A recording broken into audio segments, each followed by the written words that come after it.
do vi momenti që Ballkani do lodhet, do fillojnë protestat brendshme dhe ne do kërcënohemi nga tjerë faktorë.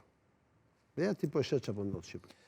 Pas daljes Britanisë. Jo, ngadalë, se ka një element që unë... Është edhe aq atraktiv BE-ja. Jo, po ka një element që unë e përdor gjithmonë, edhe shumë është indikator. Po. 10 vitet në stand-by të Kosovës për çështjen e vizave. Ajo ka qenë një poshtërsi politike e tmerrshme. Ju kërkua Kosovës të lëshojë territor. Standardet para statusit. Ju kërkua Kosovës të lëshojë territor për Malinezi.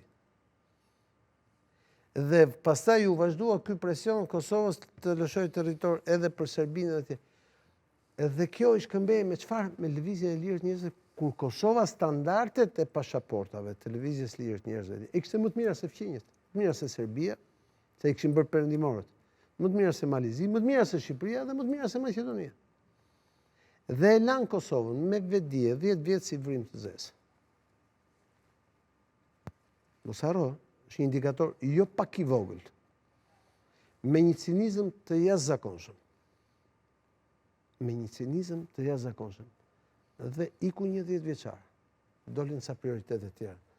Nëse ne do të kishim pas një antarësim të shpejt me procesin e 2014-ës, të kujtohet e Berlinit, ne sot do ishim gjithë në BE. 10 vjeçar ishte para në kohën e Merkelit. Ishte para një proces 10 vjeçar. Pra ne do kishim në 2024 do kishim qenë gjithë në BE. Dhe sot nuk do rrinim të diskutonim as influencat ruse, as influencat turke, as influencat arabe, as influencat kineze. Sot ishim gjithë në BE. Por ishte vullnet politik. Ata vajtojnë por influencat, por nuk ndërmorin asnjë hap. Nëse nuk veprojnë, do veprojnë të tjerë, sigurisht. Sigurisht, kur jemi në stand-by, çfarë pret? Sepse ndërkohë ndodhin edhe zhvillime tjera në botë.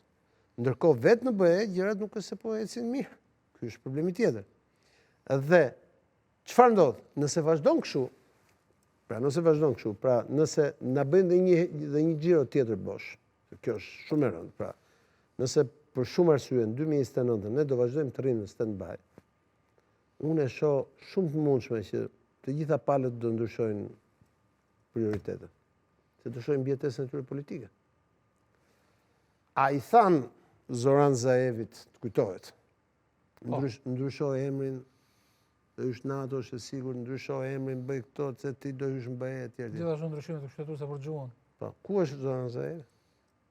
Nuk dëgjohet fare. Është zhdukur. S'është as parlament. Dhe Maqedonia është shumë larg proceseve të integrimit. Maqedonia si që jemi gjithë tjerët.